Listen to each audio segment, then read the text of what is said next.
Now, let's look from a more practical point of view, how the different elements you have to take into account when you have to decide what to evaluate.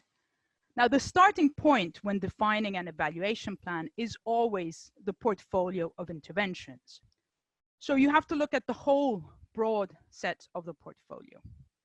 Once that is done, you then have to consider the operational and decision-making needs for evaluation,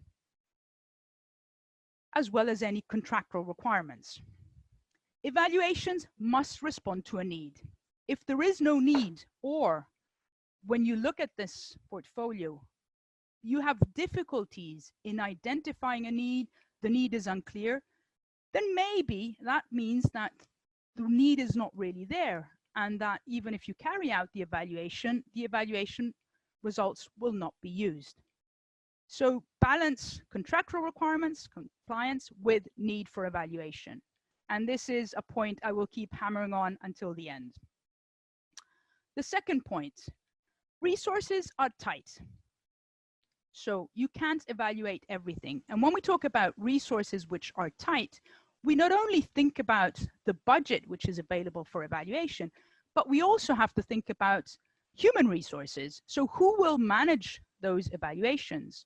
Managing an evaluation is not something which can be done with your left hand. It's something that takes time. Time in terms of inputs within a given period, but also time in terms of stretching over a pretty broad time frame. So think about it, prioritize, and prioritize again on the basis of usefulness.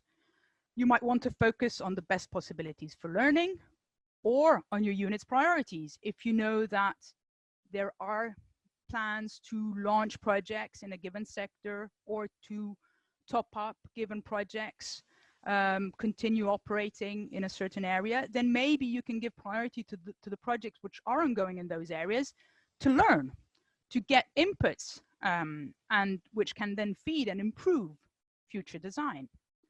Or you might want to give priority to innovative interventions to see to what extent these can then be replicated, to what extent these provide, good practices. You might want to focus on pilot projects more or less for the same reasons.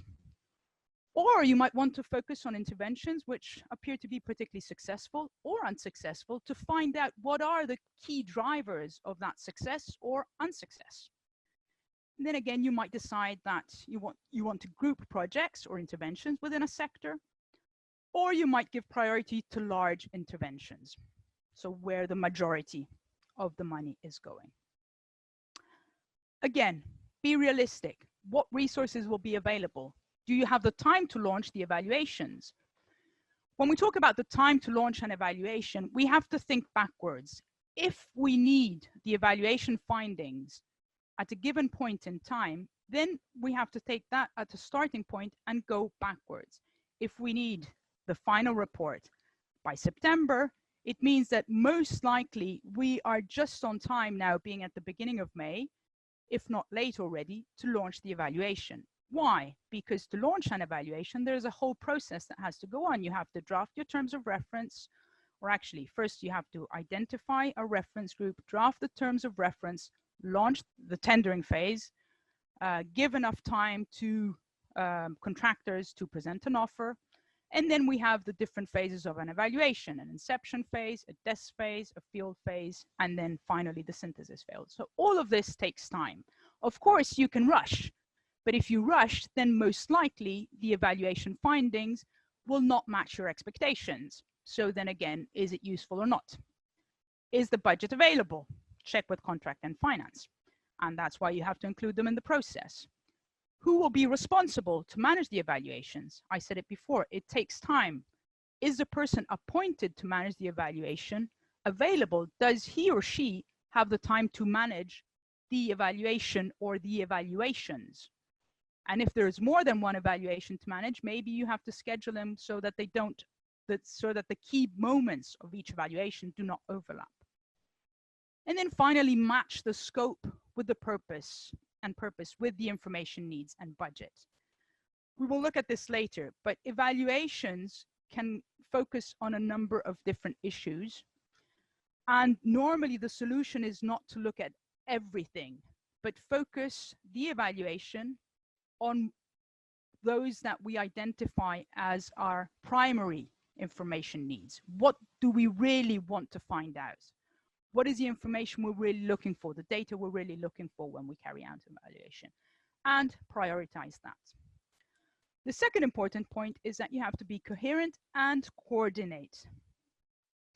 Now, there are different means and tools available to monitor and to evaluate.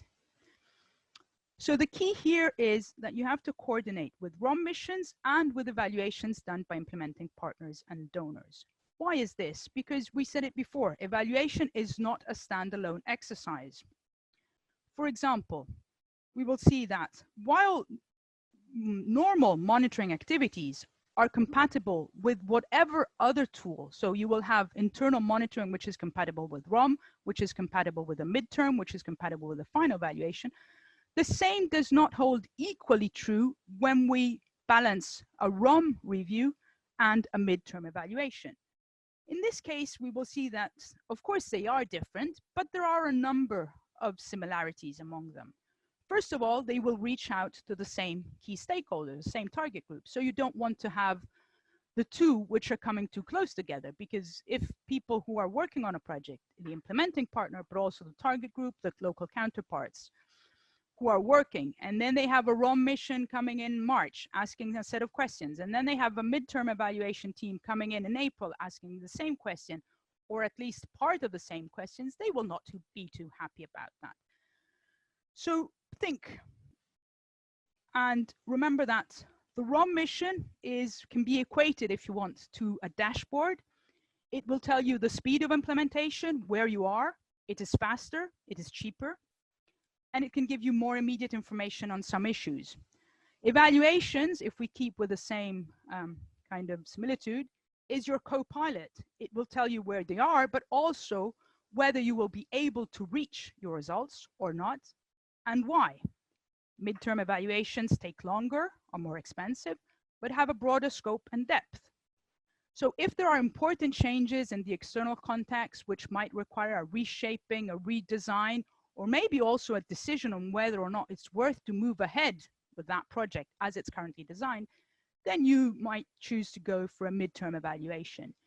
If instead you see that, well, there might be some management issues, you've seen some delays, you're not sure what is causing these, then you might go with a ROM mission, which will provide you answers more quickly, and it will also indeed provide you with some recommendations which you will be asked to act upon.